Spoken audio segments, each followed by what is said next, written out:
ने कहा था कि बड़ा खूनी इलेक्शन होगा पाकिस्तान के अंदर, ये बहुत खूनी इलेक्शन होगा। तो देखिए खूनी तो इलेक्शन ये स्टार्ट हो गया, दो धमाके और ये पॉलिटिकल ऑफिसेस के सामने हुए हैं और खुदकुश हैं। शुमाली वजीरिस्तान में खवातीन के 3 पोलिंग स्टेशनों पे मुबैना तौर पे तालिबान ने कब्जा की। फॉरेन ऑफिस की जानिब से एक बड़ी प्रेस कॉन्फ्रेंस की गई जिसमें उन्होंने बताया कि कितने टारगेट सेल जो है, स्लीपर सेल जो है, भारत की तरफ से लॉन्च किए गए हैं पाकिस्तान में, और वो टारगेट किलिंग में मुलविस हैं और वो बम धमाकों में मुलविस हैं। और ये पूरा जो हमारा जमहूरी निज़ाम है उसको डिस्ट्रप्शन करने के लिए भारत एक बड़ा कुव्वत के तौर पे सामने आ रहा है। आज 2 अफसोसनाक वाक़े दहशतगर्दी के हुए, जिससे क्लियरली ये पता चलता है कि जो ऐसी ताकतें हैं जो नहीं चाहती कि पाकिस्तान में और खास करके बलूचिस्तान में ये जो डेमोक्रेटिक एक्सरसाइज है हो। नॉर्थ वजीरिस्तान पाकिस्तान में इलेक्शन के दिन तालिबान ने नॉर्थ वजीरिस्तान में कुछ पोलिंग स्टेशंस टेक ओवर कर लिए हैं, वहां पर कब्जा कर लिया है। इस्लामाबाद तक में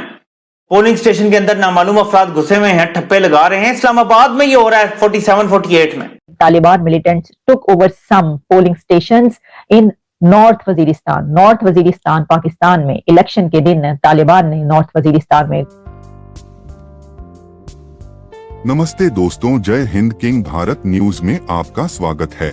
दोस्तों, जैसा कि आपने क्लिप में देखा, पाकिस्तान में शुक्रवार को 2 अलग अलग जगह पर हुई चुनावी रैली में बम विस्फोट से 133 लोगों की मौत हो गई, जबकि 200 लोग घायल हो गए। पहला हमला पाक के उत्तर पश्चिम में अंजाम दिया गया। इस बम धमाके में कट्टरपंथी इस्लामी पार्टी के वरिष्ठ नेता तो बच निकले, लेकिन इसमें 5 लोगों की मौत हो गई और 37 अन्य घायल हो गए। पुलिस अधिकारियों ने बताया कि इस्लामिक स्टेट समूह ने इस हमले की जिम्मेदारी ली है। उत्तरी वजीरिस्तान कबायली जिले से सटे बन्नू जिले में हुए इस विस्फोट में जमीयत उलेमा इस्लाम फजल के नेता और पूर्व केंद्रीय मंत्री अकरम दुर्रानी मामूली रूप से घायल हो गए। दुर्रानी को मामूली चोटें आई हैं। विस्फोटक एक मोटरसाइकिल पर लगाए गए थे। यह मोटरसाइकिल जैसे ही दुर्रानी के वाहन के करीब आई वैसे ही उसमें विस्फोट हो गया। इस हमले के बाद बलूचिस्तान के दारेनगढ़ इलाके में बलूचिस्तान अवामी पार्टी (BAP) के उम्मीदवार नवाबजादा सिराज राय सैनी की चुनाव रैली के दौरान दूसरा विस्फोट हुआ, जिसमें BAP उम्मीदवार समेत 70 लोगों की मौत हो गई। हाल ही में गठित बलूचिस्तान अवामी पार्टी के उम्मीदवार सिराज राय सैनी पूर्व बलूचिस्तान के मुख्यमंत्री नवाब असलम राय सैनी के छोटे भाई थे। ये भारत को नुकसान पहुंचाने के लिए आतंकवाद को पाल रहे थे। अब खुद की हालत पतली हो रखी है। दोस्तों, वीडियो को आगे बढ़ाने से पहले एक छोटी सी रिक्वेस्ट, हमारे चैनल को सब्सक्राइब करें, लाइक करें और शेयर करें। तो आइए वीडियो को आगे बढ़ाते हैं। कुछ पोलिंग स्टेशंस टेक ओवर कर लिए हैं, वहां पर कब्जा कर लिया है, वहां पर वो पहुंच गए हैं तालिबान। और फिर उसमें वोटर जो है वो कह रहे हैं कि वो कैसे जाएं वहां पर वोट कास्ट करने के लिए, क्योंकि सिक्योरिटी के इश्यूज। वहां के लोगों को डराया जा रहा है कि आप वोट ना डालो। जो आजाद उम्मीदवार हैं उनके सियासी हलकों के ऊपर बम फेंके जा रहे हैं, बम फोड़े जा। पशीन के इलाके में पेश आया। पशीन कोई 45 किलोमीटर जो क्वेटा है उससे दूर है वहां पर, और जो निशाना था वो इलेक्शन ऑफिस था। वहां पर एक आजाद उम्मीदवार थे जो बलूचिस्तान असेंबली के लिए इलेक्शन कंटेस्ट कर रहे थे, क्योंकि वैसे तो जो इलेक्शन कैंपेन है वो गुज़श्ता रात 12 बजे खत्म हो गई। 3-4 पोलिंग स्टेशन ऐसे हैं नॉर्थ वजीरिस्तान में जहां पे तालिबान उनके ऊपर कब्जा कर चुके हैं और वो उनके कब्जे में है। वहां पर वो किसी को वोट डालने नहीं दे रहे और जाहिर है कि डर के मारे लोग वहां पे जाएंगे। भाई कोई बेवकूफी होगा, पागल का बच्चा, कि जो वहां पे जाएगा ये देखने के बाद और उसको पता चलने के बाद कि वहां पे तालिबान आए हुए हैं तो वो वोट डालने चला जाएगा, वोट डालने नहीं जाएंगे। नॉर्थ वजीरिस्तान जो तप्पी जो इलाका है जहाँ पर इन पे अटैक भी हुआ था, आपको अगर याद हो, जिससे ये अल्लाह का शुक्र है कि बच गए थे, वहाँ तालिबान ने पोलिंग स्टेशन टेक ओवर कर। अभी जाहिर है कि ये डेवलपिंग स्टोरी है।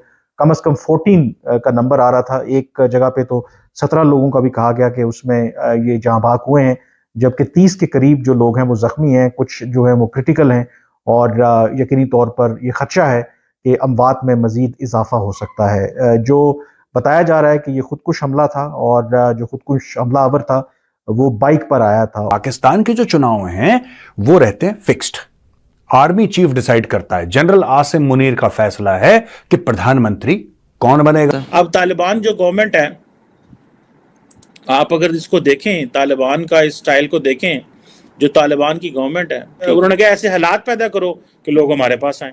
अब उन्होंने लात पैदा कर दी है। दुनिया में इस तरीके से नहीं होता जो कि यहाँ पर पाकिस्तान में जो अलग ही अपनी डे नीड की मस्जिद बनाई हुई है, नया स्यापा हर चीज में पड़ जाता है, हर चीज में जो है। दोस्तों टोटल 17,000 कैंडिडेट ये चुनाव लड़ेंगे। 17,000 में से करीब 16,800 या 16,900 के आसपास ये लोग हैं मेल, यानी कि मर्द। कुछ 800 850 हैं औरतें और 4 हैं किन्नर। पर हंसी की बात आपको पता है, सिर्फ 6,000 कैंडिडेट हैं जो पार्टियों की तरफ से लड़ रहे हैं, सिर्फ 6,000। बाकी 12,500 दोस्तों, तकरीबन 11,500 पौने 12,000 इंडिपेंडेंट लड़ रहे हैं। मैंने तो कभी ऐसा नहीं देखा, मैंने ऐसा कभी नहीं देखा कि दुगने जो कैंडिडेट हैं वो इंडिपेंडेंट हैं।